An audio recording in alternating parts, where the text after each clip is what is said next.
Government school ಮಕ್ಕಳಿಗೆ ಜೂನಲ್ಲಿ ಮುಗಿದಿರೋ Kannada English ಲೆಸನ್ನ ಪ್ರತಿ ಸೋಮವಾರ, ಮಂಗಳವಾರ, ಬುಧವಾರ, ಗುರುವಾರ, ಶುಕ್ರವಾರ, ಶನಿವಾರ ಬರೀಬೇಕು. ತಿಂಗಳಿಗೆ 24 ಎಕ್ಸಾಮ್ ಬರೆಸ್ತೀನಿ ಸರ್. ಬರೆಸಿದ್ಮೇಲೆ ಆ ಪೇಪರ್ಸ್ನ ಏನು ಮಾಡ್ತೀವಿ, BO ಆಫೀಸಲ್ಲಿ ಕಲೆಕ್ಟ್ ಮಾಡಿ ಇಡ್ತೀವಿ ಸರ್. ತಿಂಗಳ ಕೊನೆ ಭಾನುವಾರ ಸ್ವಲ್ಪ ಪ್ಲೀಸ್ ಡಿಸ್ಟರ್ಬ್ ಆಗುತ್ತೆ. ತಿಂಗಳ ಕೊನೆ ಭಾನುವಾರ ಏನಾಗುತ್ತೆ, ಎಲ್ಲ ಟೀಚರ್ಸ್ನೂ ಒಂದು ಎಕ್ಸಾಮ್ ಸೆಂಟರ್ ಮಾಡ್ತೀವಿ. 150 ಜನ ಟೀಚರ್ಸ್ನ ಅಲ್ಲಿಗೆ ಕರೆಸಿ ಅಷ್ಟೂ ಪೇಪರ್ಸ್ನ ಎವ್ರಿ ಮಂತ್ ಎಂಡ್ ಎವ್ಯಾಲ್ಯೂಯೇಟ್ ಮಾಡಿಸಿ ರಿಸಲ್ಟ್ ಕೊಡ್ತೀವಿ. ಇದು ಸರ್ಕಾರಿ ಶಾಲೆ ಮತ್ತು ಏಡೆಡ್ ಶಾಲೆ ಮಕ್ಕಳಿಗೆ ಅಪ್ಲೈ ಆಗುತ್ತೆ. ಮತ್ತು ಆ ಮಕ್ಕಳಿಗೆ ಈಗ ಅನಿಸ್ಬೋದು, ಮತ್ತು ಕ್ವಶನ್ ಬ್ಯಾಂಕ್ ರೆಡಿ ಮಾಡಿಸಿದ್ದೀನಿ, ತಿಂಗಳೆಲ್ಲ ಬರೆಸ್ತೀವಿ. ಅವ್ರಿಗೆ ಬಡವ್ರ ಮಕ್ಕಳು ಬುಕ್ಸ್ ಎಲ್ಲ ತೊಗೋಬೇಕು ಅಂತ ಪ್ರತಿ SLC ಮಗುಗೆ ಸ್ವಲ್ಪ ಸ್ಕಾಲರ್ಶಿಪ್ ಕೊಡ್ತಾಯಿದ್ದೀನಿ. ಈಗ ಇದನ್ನು ಮಾಡಿ 200ಕ್ಕೂ ಹೆಚ್ಚು ಪರೀಕ್ಷೆ ಬರೆದು ಚಿಕ್ಕಬಳ್ಳಾಪುರ ತಾಲೂಕಲ್ಲಿ ಜನವರಿ 1 ಅಥವಾ 2 ಸ್ಟಾರ್ಟ್ ಮಾಡಿ ಜನವರಿ 6ನೇ ತಾರೀಕು ಅಷ್ಟೊತ್ತಿಗೆ ನಾವು ಪಬ್ಲಿಕ್ ಎಕ್ಸಾಮ್ ನಡೆಸ್ಬಿಡ್ತೀನಿ. 6ನೇ ತಾರೀಕು ನಡೆಸ್ಬಿಟ್ಟು ಏನು ಮಾಡ್ತೀನಿ, ಆ ರಿಸಲ್ಟ್ ಡಿಕ್ಲೇರ್ ಮಾಡಿ ನಾವು ಜನವರಿ 15 ಒಳಗಡೆ ನಾವು ಒಂದು ಎಕ್ಸಾಮ್ ರಿಸಲ್ಟ್ ಡಿಕ್ಲೇರ್ ಮಾಡಿ ಅದರಲ್ಲಿ ಎಷ್ಟು ಜನ ಟಾಪರ್ಸ್ ಆಗ್ತಾರೆ, ಫೇಲ್ ಆಗ್ತಾರೆ ಅಂತ ಲಾಸ್ಟ್ 3 ತಿಂಗಳಲ್ಲಿ ಮತ್ತೆ ವೀಕರ್ಸ್ನ ಹೆಂಗೆ ಇಂಪ್ರೂವ್ ಮಾಡ್ಬೋದು, ಟಾಪರ್ಸ್ನ ಹೇಗೆ ಬೆಟರ್ ಮಾಡ್ಬೋದು ಅಂತ ತೀರ್ಮಾನ ತೊಗೊತೀವಿ. ಒಂದು ವರ್ಷಕ್ಕಿಂತ ಮೊದಲು ಯಾಕೆ ಈ ಪ್ಲ್ಯಾನ್ ಸರ್? ಈಗ ಲಾಸ್ಟ್ ಇಯರ್ ಏನಾಯಿತು, ನಾವು ತೀರ್ಮಾನ ತಗೊಳ್ಳೋ ಅಷ್ಟೊತ್ತಿಗೆ ಅಕ್ಟೋಬರ್ ಆಯಿತು. ನವಂಬರಿಂದ ಸ್ಟಾರ್ಟ್ ಮಾಡಿದ್ವಿ, ಮತ್ತು ಸ್ವಲ್ಪ ಕಷ್ಟ ಆಯಿತು ಪೇಪರ್ ಪ್ರಿಪ್ರೇಷನ್ಗೆಲ್ಲ. ಇವಾಗ ಆಲ್ರೆಡಿ ಪೇಪರ್ ಪ್ರಿಪ್ರೇಷನ್ ಸ್ಟಾರ್ಟ್ ಮಾಡಿದ್ದೀವಿ.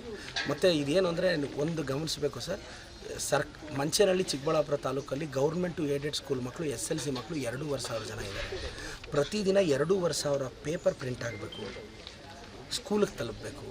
ಮತ್ತು ಇದನ್ನೇನು ಮಾಡ್ತಿದ್ದೀನಿ, PDOಗಳ ಸಹಕಾರ ತಗೊಳ್ತಾ ಇದ್ದೀನಿ.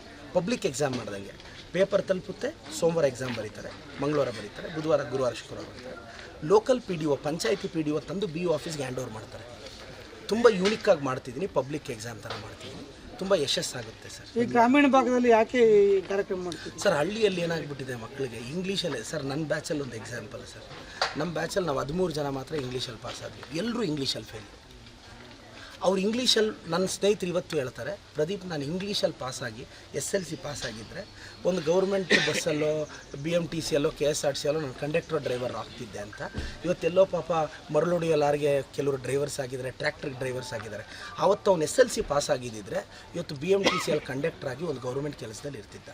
ನಾನು ಹೇಳೋದು, ಎಷ್ಟೋ ಜನ ಮಕ್ಕಳು ತುಂಬ ಪುವರ್ ಇರೋರು ಫೇಲ್ ಆದರೆ ಅವ್ರ ಜೀವನ ಹಾಳಾಗುತ್ತೆ. ಈ ಟೆಸ್ಟ್ ಸೀರೀಸಿಂದ ಫೇಲ್ ಆಗೋನು ಪಾಸ್ ಆಗ್ತಾನೆ, ಫಸ್ಟ್ ಕ್ಲಾಸ್ ಬರೋನು ಡಿಸ್ಟಿಂಕ್ಷನ್ ಬರ್ತಾನೆ, ಡಿಸ್ಟಿಂಕ್ಷನ್ ಬರೋನು ಸ್ಟೇಟ್ ಟಾಪರ್ ಆಗ್ತಾನೆ. ಲಾಸ್ಟ್ ಇಯರ್ ಟೆಸ್ಟ್ ಸೀರೀಸಿಂದ ಎಷ್ಟು ಇಂಪ್ಯಾಕ್ಟ್ ಆಯಿತು ಸರ್? ತುಂಬ ಇಂಪ್ಯಾಕ್ಟ್ ಆಗಿದೆ. 94 ಎಕ್ಸಾಮ್ ಭಾಳ ಎಫೆಕ್ಟಿವ್ ಆಗಿ ನಡೆಸಿದ್ದೀವಿ. ಅದು ಇಂಟರ್ ಸ್ಕೂಲ್ ಎವ್ಯಾಲ್ಯೂಯೇಷನ್ ಮಾಡಿದ್ದೀವಿ ಸರ್. ನೀವು ತಿಳ್ಕೊಬೇಕು, ಪ್ರತಿದಿನ ಪೇಪರ್ BO ಆಫೀಸಿಗೆ ಬರೋದು. ಸಪೋಸ್ ದಿಬ್ಬೂರು ಶಾಲೆ ಪೇಪರು ಪೆರೇಸಂದ್ರ ಕೊಟ್ಟು ವ್ಯಾಲ್ಯೂಯೇಟ್ ಮಾಡಿಸ್ತೀವಿ. ಹಿಂಗೆ ನಿರಂತರವಾಗಿ 94 ಡೇಸು ಮಾಡಿದ್ದೀವಿ, ಯಶಸ್ವಿ ಆಗಿದ್ದೀವಿ ಸರ್. ಈ ಸಲ 200 ಪರೀಕ್ಷೆ ಭಾಳ ದೊಡ್ಡ ಚಾಲೆಂಜು. ನಿಮ್ಮ ಗಮನಕ್ಕೆ ಸರ್, ಪ್ರತಿದಿನ 2,500 ಮಕ್ಕಳು ಪ್ರತಿದಿನ ಒಂದು ಎಕ್ಸಾಮ್ ನಡೆದ್ರೆ ದಿನಕ್ಕೆ 2,500 ಪೇಪರ್ ಸರ್, ತಿಂಗಳಿಗೆ 24 ಪೇಪರ್ ಸರ್. 2,500 ಇಂಟು 24 ಲೆಕ್ಕ ಹಾಕಿದ್ರೆ ನಿಮಗೆ 60,000 ಪೇಪರ್ ಬರುತ್ತೆ ತಿಂಗಳಿಗೆ. ಜುಲೈನ 4ನೇ ಭಾನುವಾರ 60,000 ಪೇಪರ್ನ ಚಿಕ್ಕಬಳ್ಳಾಪುರ ಜೂನಿಯರ್ ಕಾಲೇಜ್ ಅಥವಾ ಮುನ್ಸಿಪಲ್ ಕಾಲೇಜಲ್ಲಿ ಟೀಚರ್ಸ್ನ ಕೂರಿಸಿ 60,000 ಪೇಪರ್ನ ಎವ್ಯಾಲ್ಯೂಯೇಟ್ ಮಾಡಿಸ್ಬೇಕು. ನಾನೂ ಕೂತು ಎವ್ಯಾಲ್ಯೂಯೇಟ್ ಮಾಡಿಸ್ತೀನಿ. ಬಟ್ ಇದು ಸಾಧ್ಯ. ಖಾಸಗಿ ಶಾಲೆಗಳವರು, ಕಾರ್ಪೊರೇಟ್ ವಿದ್ಯಾಸಂಸ್ಥೆಗಳು, ಈವನ್ ನಾನು ಪರಿಶ್ರಮ ಮುಖ್ಯಸ್ಥನಾಗಿ ನಾವು ಮಾಡೋಕ್ಕೆ ಸಾಧ್ಯ ಆದರೆ, ನಾನು MLA ಆಗಿದ್ರೆ ಸರ್ಕಾರಿ ಶಾಲೆಯಲ್ಲಿ ಯಾಕೆ ಮಾಡೋಕ್ಕಾಗಲ್ಲ? ಚಾಲೆಂಜ್ ಇರೋದು ದುಡ್ಡು. ನಾನು ಸರ್ಕಾರದ ಹತ್ರ ಕಾಸು ಕೇಳಲ್ಲ. ಪೇಪರ್ ನಂದು, ಪ್ರಿಂಟಿಂಗ್ ನಂದು, ವ್ಯಾಲ್ಯೂಯೇಷನ್ ನಂದು, ವ್ಯಾಲ್ಯೂಯೇಷನ್ಗೆ ಬಂದರೆ ಊಟ ತಿಂಡಿ ನಂದು, ಎಲ್ಲ ನಾನೇ ಬರೆಸ್ತೀನಿ.